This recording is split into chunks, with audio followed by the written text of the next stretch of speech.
അമൃത് Veni lice kit presents daily news സായാഹ്ന വാർത്തകൾ powered by Pulimoottil silks KSFE in association with Joya Lucas.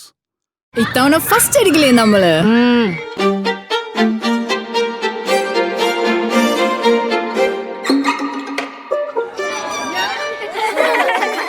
കുട്ടികൾക്കൊക്കെ pain ശല്യം ഉണ്ടാകും. അതുകൊണ്ട് ലൈസ് കിറ്റ് ഉപയോഗിച്ച് ക്ലാസ്സിൽ വരാൻ പ്രത്യേക ശ്രദ്ധിക്കണം. ലൈസ് കിറ്റ് ലൈസ് റിമൂവർ പെയിൻ ശല്യത്തിൽ നിന്നും ഉടനടി ആശ്വാസം. നമസ്കാരം, ഞാൻ ഷാജി പത്മനാഭൻ. ഡെയിലി ന്യൂസിന്റെ സായാഹ്ന വാർത്തകളിലേക്ക് സ്വാഗതം. ഇന്ന് ജൂലൈ 12 ശനിയാഴ്ച.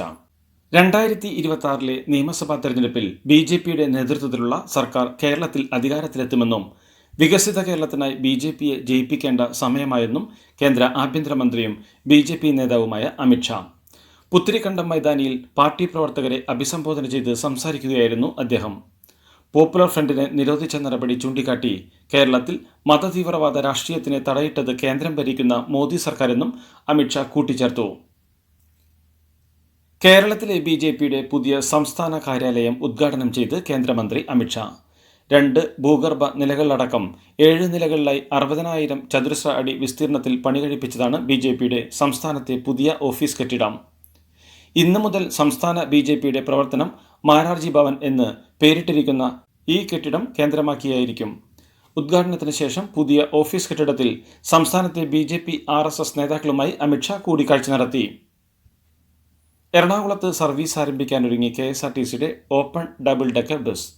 തിരുവനന്തപുരത്തും മൂന്നാറിലും പരീക്ഷിച്ച് വിജയിച്ച പദ്ധതിയാണ് ഇപ്പോൾ കൊച്ചിയിലേക്കും എത്തുന്നത്. ജൂലൈ 15 മുതൽ ഓപ്പൺ ഡബിൾ ഡെക്കർ ബസ് കൊച്ചിയിൽ സർവീസ് ആരംഭിക്കും. വൈകുന്നേരം 5 മണിക്ക് എറണാകുളം KSRTC ബസ് സ്റ്റാൻഡിൽ നിന്നാണ് ബസ് പുറപ്പെടുക. രാത്രി 8 മണിയോടെ തിരികെ സ്റ്റാൻഡിലെത്തുന്ന രീതിയിലാണ് യാത്ര സംഘടിപ്പിക്കുക. ഭാരതീയ വിദ്യാനികേതൻ നടത്തുന്ന ചില സ്കൂളുകളിൽ വിദ്യാർത്ഥികളെ കൊണ്ട് അധ്യാപകരുടെ കാൽ കഴുകിച്ചെന്ന വാർത്ത അതീവ ഗൗരവത്തോടെയാണ് സർക്കാർ കാണുന്നതെന്ന് വിദ്യാഭ്യാസ മന്ത്രി V. ശിവൻകുട്ടി. ഇത് ജനാധിപത്യ മൂല്യങ്ങൾക്ക് നിരക്കാത്തതും പ്രതിഷേധാർഹവുമാണ്. വിദ്യാഭ്യാസം എന്നത് കുട്ടികളിൽ ശാസ്ത്ര അവബോധവും പുരോഗമന ചിന്തയും വളർത്താനുള്ളതാണെന്നും ഇത്തരം പ്രവർത്തികൾ വിദ്യാഭ്യാസ സമ്പ്രദായത്തിന്റെ അടിസ്ഥാന ലക്ഷ്യങ്ങളെ തന്നെ ഇല്ലാതാക്കുന്നതാണെന്നും മന്ത്രി പ്രതികരിച്ചു. ശശി തരൂരിനെതിരെ വിമർശനവുമായി KPCC രാഷ്ട്രീയകാര്യ സമിതി അംഗം ജോൺസൺ എബ്രഹാം. മോദിക്കായി തരൂർ നടത്തുന്നത് വാഴ്ത്തുപാട്ടെന്നും തരൂരിൻ്റേത് തരം മാറ്റവും അവസരവാദവുമാണെന്നും വീക്ഷണം ലേഖനത്തിലൂടെ അദ്ദേഹം വിമർശിച്ചു. അതേസമയം അടുത്തിടെ തരൂർ നടത്തിയ വിവാദ പരാമർശങ്ങളെല്ലാം തള്ളിയതുപോലെ ഇന്ദിരാഗാന്ധിക്കും സഞ്ജയ് ഗാന്ധിക്കുമെതിരെ ലേഖനത്തിലൂടെ തരൂർ ഉയർത്തിയ ആക്ഷേപവും തള്ളാനാണ് ഹൈക്കമാൻഡിന്റെ തീരുമാനം.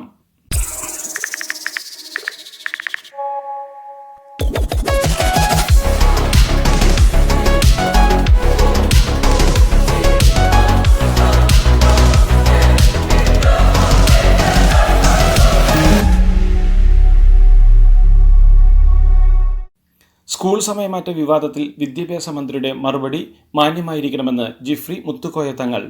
സാമുദായിക കാര്യങ്ങൾ പറയാനാണ് സാമുദായിക സംഘടനകളെന്നും ആലോചിച്ച് ചെയ്യാം എന്നായിരുന്നു വിദ്യാഭ്യാസ മന്ത്രി പറയേണ്ടിയിരുന്നതെന്നും അദ്ദേഹം പറഞ്ഞു.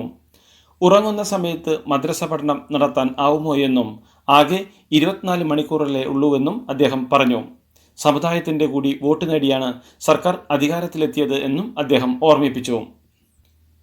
സ്കൂൾ സമയമാറ്റത്തിൽ താൻ പറഞ്ഞത് കോടതി നിലപാടാണെന്നും വിഷയത്തിൽ ധിക്കാരപരമായ സമീപനമില്ലെന്നും വിദ്യാഭ്യാസ മന്ത്രി V. ശിവൻകുട്ടി. സമസ്തയുമായി സർക്കാർ ചർച്ചയ്ക്ക് തയ്യാറാണെന്നും സമരം ചെയ്യാൻ ഏത് സംഘടനയ്ക്കും അവകാശമുണ്ടെന്നും അദ്ദേഹം പറഞ്ഞു. കീം റാങ്ക് ലിസ്റ്റുമായി ബന്ധപ്പെട്ട് ഒരു കോടതിക്കും റദ്ദു ചെയ്യാനാവാത്ത വിധത്തിൽ അടുത്ത വർഷം മാനദണ്ഡം മാറ്റുമെന്ന് ഉന്നത വിദ്യാഭ്യാസ മന്ത്രി R. ബിന്ദു. സംസ്ഥാന സർക്കാരിന് തെറ്റുപറ്റിയില്ലെന്ന് പറഞ്ഞ മന്ത്രി വിഷയത്തിൽ സർക്കാരിനെതിരെ തെറ്റായ പ്രചാരണമാണ് നടക്കുന്നതെന്നും കുറ്റപ്പെടുത്തി. കേരള സർവകലാശാല രജിസ്ട്രാറായി മിനി കാപ്പൻ തുടരും. പദവിയിൽ തുടരാൻ VC നിർദ്ദേശം നൽകി. ചുമതല ഏറ്റെടുക്കാനാകില്ലെന്ന് ചൂണ്ടിക്കാട്ടി VCക്ക് കത്ത് നൽകി എന്ന വാർത്ത മിനി കാപ്പൻ തള്ളി. അതേസമയം KS അനിൽകുമാർ ഇന്നലെ 150 ഫയലുകളിൽ ഒപ്പിട്ടു. VCയുടെ പരിശോധന ആവശ്യമില്ലാത്ത ഫയലുകളിലാണ് ഒപ്പിട്ടത്. ഡ്രൈവറുമായി അവിഹിത ബന്ധമുണ്ടെന്ന പരാതിയിൽ വനിതാ കണ്ടക്ടറെ സസ്പെൻഡ് ചെയ്ത് KSRTCയിൽ വിവാദ ഉത്തരവ്. അവിഹിത ബന്ധ ആരോപണം വിവരിച്ചെഴുതിയ സസ്പെൻഷൻ ഉത്തരവ് കണ്ടക്ടറെ അപമാനിക്കുന്നതാണെന്നാണ് ജീവനക്കാരുടെ ആക്ഷേപം. ബസ് ഓടിക്കുന്നതിനിടെ ഡ്രൈവറും കണ്ടക്ടറും തമ്മിലുള്ള സംസാരത്തിന്റെ ദൃശ്യങ്ങൾ ഉൾപ്പെടെ തെളിവായെടുത്താണ് KSRTC നടപടിയെടുത്തത്. Joy of jewellery shopping. Biggest joy of jewellery shopping ഇത് ആരംഭിക്കുന്നു. എല്ലാ ആഭരണങ്ങളിലും നേടൂ പണിക്കൂലിയിൽ 50% വരെ flat discount. Gold, diamond, polki, precious stones ആഭരണങ്ങളുടെ biggest and best choice. Jewellery ഷോപ്പിംഗിന്റെ യഥാർത്ഥ ആനന്ദം അനുഭവിച്ചറിയൂ. Joy Alukkas, world's favourite jeweller. Wayanad DCC president ND അപ്പച്ചനെ മുള്ളംകൊല്ലിയിലെ പാർട്ടി പരിപാടിയിൽ വെച്ച് മർദ്ദനമേറ്റു. പാർട്ടിയിലെ തന്നെ ഗ്രൂപ്പ് പോരിന്റെ ഭാഗമായാണ് സംസ്ഥാനത്തെ കോൺഗ്രസിന്റെ DCC പ്രസിഡന്റുമാരിൽ മുതിർന്ന നേതാക്കളിൽ ഒരാളായ അപ്പച്ചനെ മർദ്ദിച്ചത്. പഞ്ചായത്ത് തെരഞ്ഞെടുപ്പ് മുന്നൊരുക്കത്തിന്റെ ഭാഗമായ യോഗത്തിനിടെയാണ് ഒരു വിഭാഗം നേതാക്കളും പ്രവർത്തകരും അദ്ദേഹത്തെ കയ്യേറ്റം ചെയ്തത്. മുള്ളംകൊല്ലിയിലെ മണ്ഡലം പ്രസിഡന്റിനെ ചൊല്ലിയുള്ള തർക്കമാണ് കയ്യാങ്കളിയിൽ കലാശിച്ചതെന്നാണ് വിവരം. നിമിഷപ്രിയയുടെ മോചനത്തിൽ മോചനദ്രവ്യത്തിന് സാമ്പത്തിക സഹായം നൽകാൻ സന്നദ്ധമെന്ന് ഫറൂഖ് റഹീം കമ്മിറ്റി. എന്നാൽ അതുമായി ബന്ധപ്പെട്ട അപേക്ഷ ഔദ്യോഗികമായി ട്രസ്റ്റിന്റെ മുന്നിൽ വന്നിട്ടില്ലെന്ന് റഹീം നിയമസഹായ ട്രസ്റ്റ് കൺവീനർ പറഞ്ഞു. അപേക്ഷ വന്നാൽ അതിനോട് വളരെ പോസിറ്റീവായി പ്രതികരിക്കുമെന്നും അദ്ദേഹം കൂട്ടിച്ചേർത്തു. സംസ്ഥാനത്തെ സർക്കാർ മെഡിക്കൽ കോളേജുകളിൽ ലക്ഷക്കണക്കിന് രൂപയുടെ മെഡിക്കൽ ഉപകരണങ്ങൾ ഉപയോഗശൂന്യമെന്ന് വിവരാവകാശ രേഖ. കോവിഡ് കാലത്ത് PM കെയർ ഫണ്ട് ചെലവാക്കി വാങ്ങിയ വെന്റിലേറ്ററുകളെല്ലാം ചുരുങ്ങിയ സമയത്തിൽ ഉപയോഗശൂന്യമായെന്നാണ് മെഡിക്കൽ കോളേജുകൾ വ്യക്തമാക്കുന്നത്. കൊച്ചിയിൽ MDMAയുമായി പിടിയിലായ ഇൻസ്റ്റാഗ്രാം ഇൻഫ്ലുവൻസർ റിൻസി മുന്താസ് ലഹരി എത്തിച്ചത് സിനിമ മേഖലയിലുള്ളവർക്ക്. MDMA വാങ്ങാൻ മാത്രം റിൻസി മുന്താസ് ചെലവിട്ടത് 10 ലക്ഷത്തോളം രൂപയാണ്. സിനിമാ മേഖലയിൽ ലഹരി ഉപയോഗിക്കുന്നവരുടെ പേരുകൾ പോലീസിന് നൽകി. തിങ്കളാഴ്ച കസ്റ്റഡി അപേക്ഷ നൽകും. കൺഗ്രാചുലേഷൻസ്. മിടുക്കിയാട്ടോ. പൈലറ്റ് ആവണമെന്ന് പറയണേ. അവളുടെ ആഗ്രഹമല്ലേ, അവള് തർക്കട്ടെ. ചെലവ് എത്രയാന്ന്? KSFയുടെ പുതിയ ഹാർമണി ചിട്ടി ചേരണം. കണ്ണടച്ചു തുറക്കും മുമ്പ് അവളുടെ +2 കഴിയില്ലേ.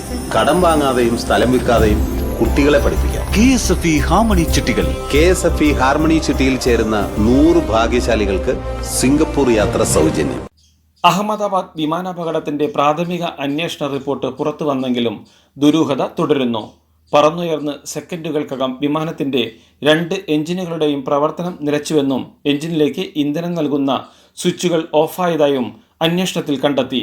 ആരാണ് സ്വിച്ച് ഓഫ് ചെയ്തതെന്ന് ഒരു പൈലറ്റ് മറ്റൊരു പൈലറ്റിനോട് ചോദിക്കുന്നതും താൻ ചെയ്തിട്ടില്ലെന്ന് മറുപടി പറയുന്നതും വോയിസ് റെക്കോർഡറിൽ ഉണ്ട്.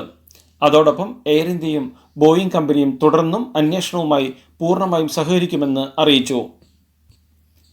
വിമാന എഞ്ചിനിലേക്ക് ഇന്ധനം നൽകുന്ന സ്വിച്ചുകൾ ഓഫ് ചെയ്തതാണ് അഹമ്മദാബാദ് വിമാന ദുരന്തത്തിന് കാരണമെന്ന് പ്രാഥമിക അന്വേഷണ റിപ്പോർട്ടിനെ തുടർന്ന് അബദ്ധത്തിൽ കൈതട്ടിയാൽ ഓഫാവുന്ന സ്വിച്ചുകളല്ല അതെന്ന് commercial pilot captain Sanil Gopinath. ഒരാൾ പിടിച്ച് താഴോട്ട് ഇട്ടാൽ മാത്രം വീഴുന്ന സ്വിച്ചുകളാണ് അത്. റിപ്പോർട്ട് വായിച്ചപ്പോൾ ഇതെങ്ങനെ സംഭവിച്ചുവെന്ന് അതിശയം തോന്നിയെന്നും അദ്ദേഹം പ്രതികരിച്ചു. 2025 ഏറ്റവും മികച്ച എയർലൈനുള്ള സ്കൈ ട്രാക്സ് അവാർഡ് നേടിയ ഖത്തർ എയർവേസിന്റെ മുഴുവൻ ബോയിങ് 777 വിമാനങ്ങളിലും ഇനി അതിവേഗ ഇന്റർനെറ്റ് ലഭ്യമാകും. 54 ബോയിങ് 777 വിമാനങ്ങളിൽ സ്റ്റാർലിങ്ക് ഇൻസ്റ്റലേഷൻ പൂർത്തിയാക്കിയ ഖത്തർ എയർവേസ് റെക്കോർഡ് വേഗത്തിലാണ് പദ്ധതി പൂർത്തിയാക്കിയത്. ഖത്തറിലെ അൽ ഉദൈദ് വ്യോമത്താവളത്തിൽ ജൂൺ 23-ന് ഇറാൻ നടത്തിയ ബാലിസ്റ്റിക് മിസൈൽ ആക്രമണത്തിൽ സുരക്ഷിത ഉപഗ്രഹ ആശയവിനിമയത്തിനായി US സൈന്യം ഉപയോഗിച്ചിരുന്ന ജിയോഡെസിക് ഡോമിന് കേടുപാടുകൾ സംഭവിച്ചതായി അസോസിയേറ്റഡ് പ്രസ് റിപ്പോർട്ട്. വിംബിൾഡൺ വനിതാ സിംഗിൾസിൽ ചാമ്പ്യനെ ഇന്നറിയാം. ഇഗ സ്വിയടെക് ഫൈനലിൽ അമാൻഡ അനിസിമോവയെ നേരിടും. രാത്രി 8:30-നാണ് മത്സരം. ഇന്ന് ആര് ജയിച്ചാലും വിംബിൾഡന് പുതിയ ചാമ്പ്യനെ ലഭിക്കും. 2016-ൽ സെറീന വില്യംസിന് ശേഷം ആർക്കും സെൻട്രൽ കോർട്ടിൽ കിരീടം നിലനിർത്താനായിട്ടില്ല.